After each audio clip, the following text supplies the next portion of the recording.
The Thieves Guild by Jake Kerr. Episode 8. The Founders' Day Parade.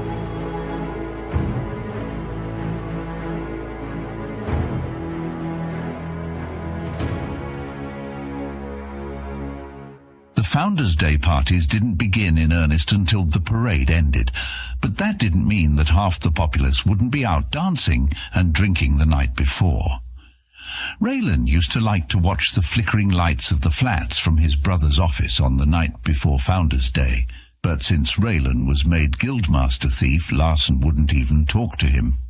Ralan wanted to walk down to the Painted Sheep or the Four Triangles, find Raef, and just enjoy the festivities, but he was still feeling too sick and nervous to do anything more than just rest.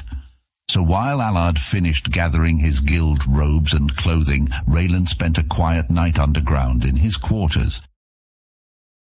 The next morning, he stood outside the Craft Guild tower as Alard secured the cage on the wooden wagon. The wagon was painted black, but was otherwise unadorned. Just the large cage surrounding a wooden stool. The cage was strong, comprised of metal bars about the thickness of a thumb. It would stop stones and bricks, and would easily withstand fruit and vegetables. But that wasn't the point. As fruit exploded against the cage, juices and pulp would spray the Guildmaster within, showering him with the anger of a populace that lived in a rigid society of guild order, yet still had to deal with the outrage of thieves. Ralan watched as the various Harvest Guild floats made their way onto the brick road that led from the Craft Tower to the Merchant Tower, Merchant Avenue. The parade would end at the Merchant Tower, and the parties would then flow into Founders Park. But that wouldn't happen until the single black wagon at the rear of the parade made its way down the road. "It is time," Alard stated. Ralan nodded, jumped onto the wagon, and climbed into the cage. He sat down on the wood stool.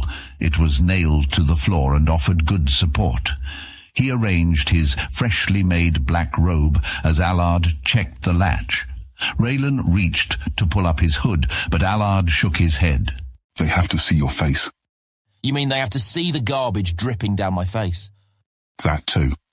Ralan looked ahead. His wagon would join the parade in moments. He saw the youngsters pushing to get to the front of the crowds, rotten produce in hand. "Where will you be, Alard?" "I'll be right behind. No need to fear anything worse than a good pelting."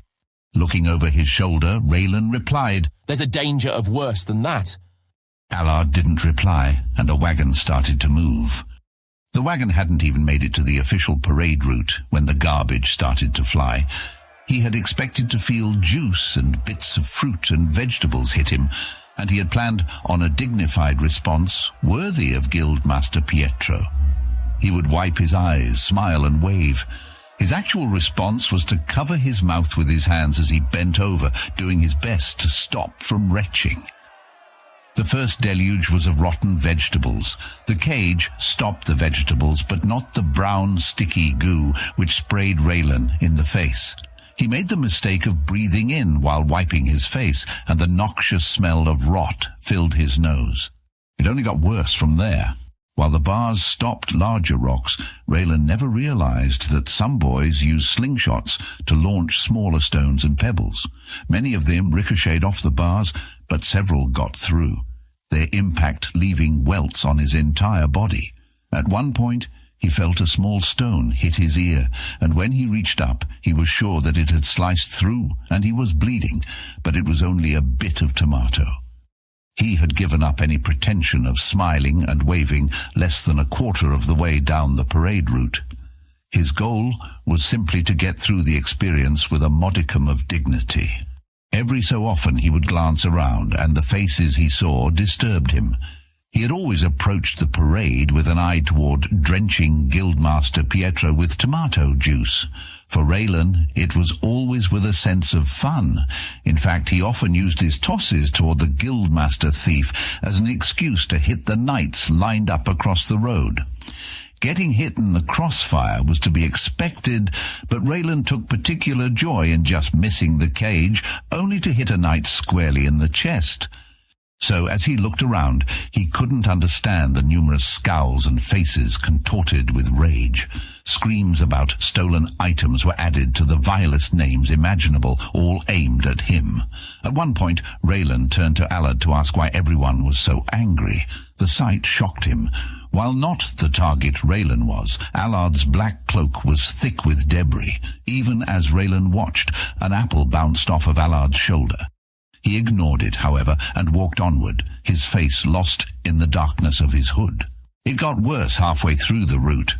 To the north was Founders Park, and the crowds were thickest at the point the wagon had just reached. Ralan could barely keep his eyes open as the rotten fruit, stones and vegetables rained down on him. Up ahead, a group of boys wearing the green of the Harvest Guild was gathered. They started chanting, "Piss on thieves!" as Ralan approached.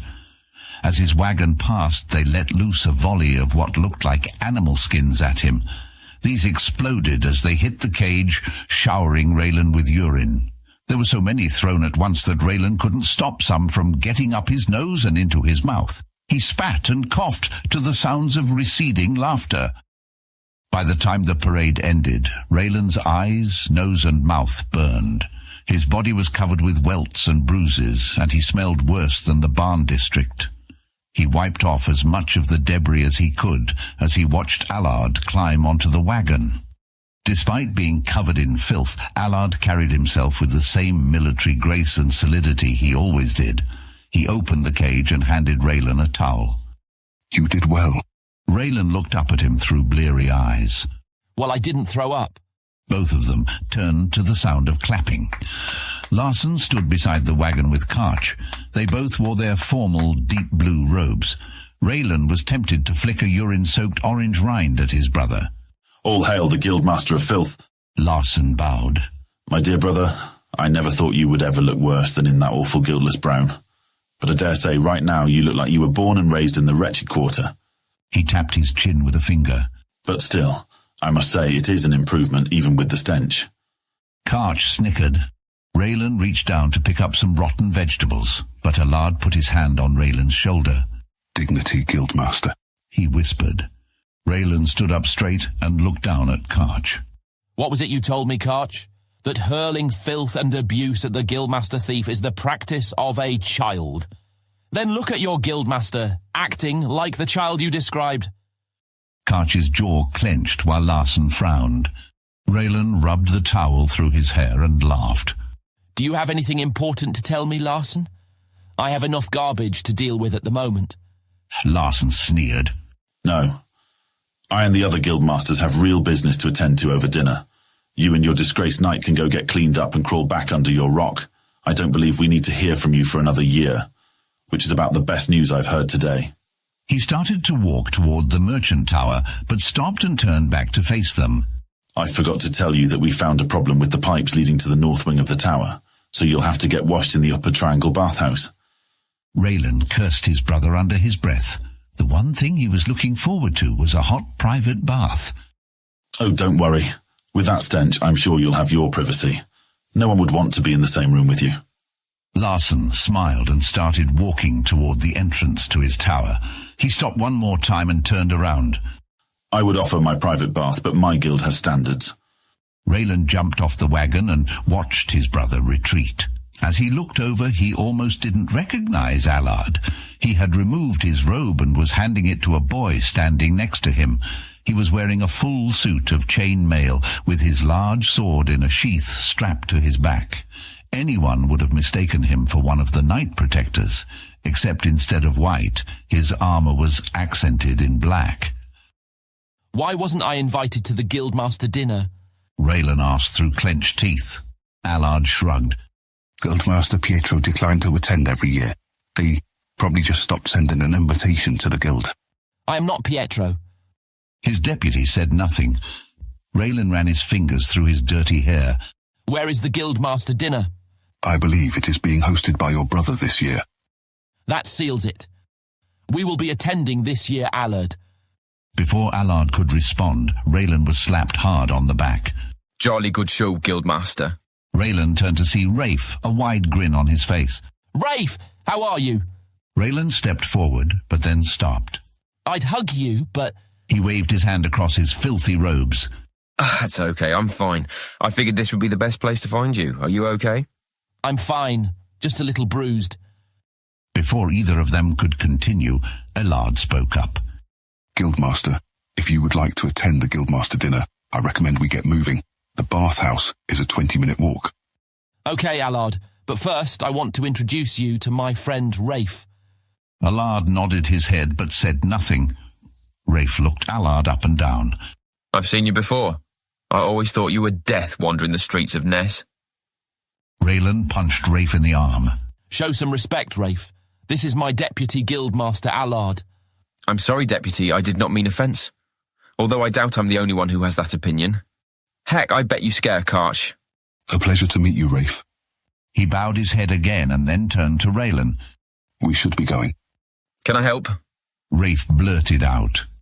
I'm sorry. We're just gonna get washed up before we go to the Guildmaster dinner as uninvited guests. Ralan grinned. We're probably going to be an hour late as it is. Ralan handed his robe to the same boy who took Alard's. Ralan really didn't want to miss anything, and he wondered how bad the hour delay would be. He turned to Alard. Alard, how bad is it for us to be late? Do they make any significant decisions? Ralan didn't know how it would go or what he would do. He just wanted to experience what his brother had over the past 5 years. The prospect of missing out on anything was almost more than he could stand. The major decisions are always made at the Founders' Day dinner. It is the only time that the Council of Guildmasters meets with all of the junior Guildmasters. Your brother's banquet hall will be full. Will we miss that?